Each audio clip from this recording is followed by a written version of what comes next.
Greetings. This is Ernest Mann coming to you from America's Pacific Northwest, reaching out to those who enjoy insights and opinions you just won't hear anywhere else.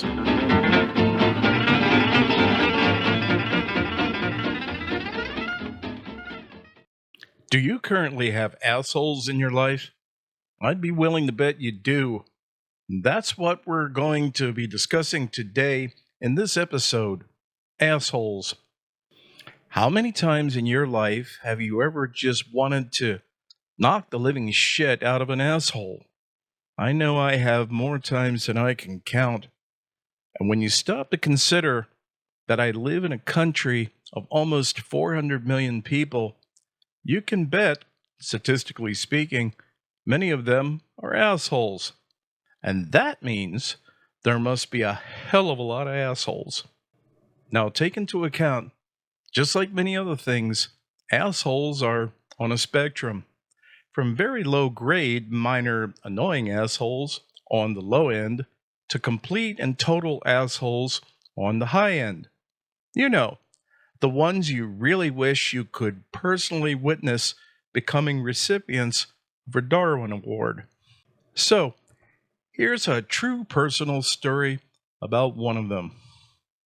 I was sitting at the bar at my local watering hole, quietly enjoying a zen-like state.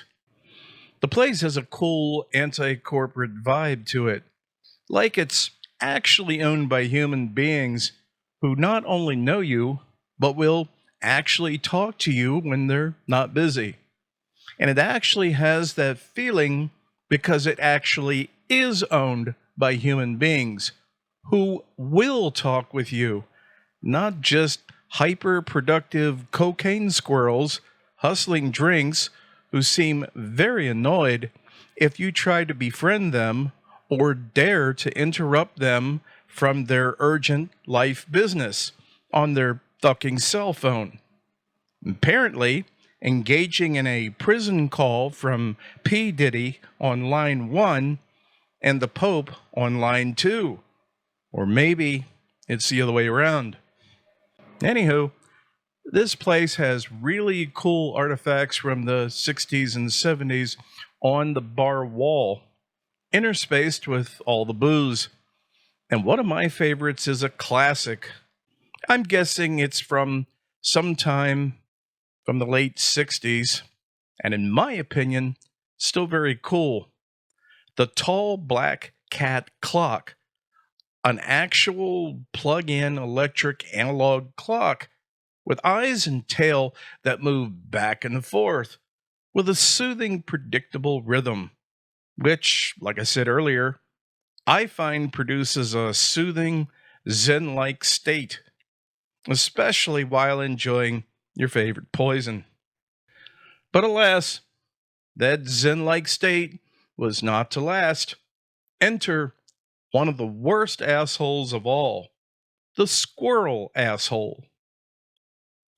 Picture in your mind the character Mouse from the first Matrix movie, just older and even more obnoxious.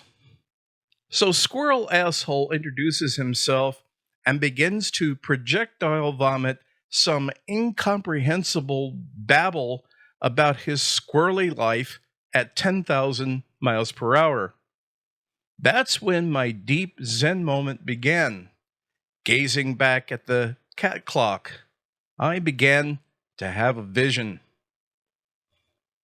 In this vision, the squirrel and I are at a lookout overlooking a beautiful tree-forested valley below. The elevation is very high, and there are many such beautiful places here in Oregon. Hence, one of the many reasons I live here. So in this vision, the fucking squirrel wants me to take his picture, which is fine, but he insists on being extremely close to the edge of the lookout, despite the warning signs posted not to do this, and even telling him not to do so. But of course, being a fucking squirrel, he completely ignores this. telling me, hey, it's okay, it's okay. Just take the fucking picture. My mom will love this. Just take the fucking picture, all right? Suddenly, before I even get a chance to respond, and the reason why those warning signs are posted, a very strong gust of wind comes, knocking Squirrel off balance, and he falls.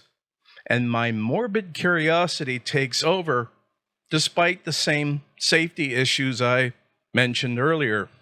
I quickly but cautiously go to the edge, watching his body seemingly endlessly roll and tumble and pound and roll and tumble and pound for what seems like forever, until there is a tug on my shoulder that snaps me back from my vision. Of course, it's Squirrely Asshole demanding, hey, you been listening to what the fuck I'm saying or what? Are you even paying attention to what the fuck I'm saying? Oh, yes, I'm terribly sorry, I respond. It's just that, from what you were saying, your thoughts are so deep, it requires a great deal of concentration to follow them.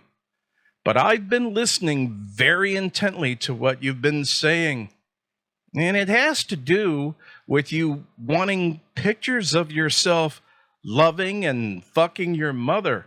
Is that right? Squirrely Asshole dismissively looked at me and mumbled, fuck off, and waddled away.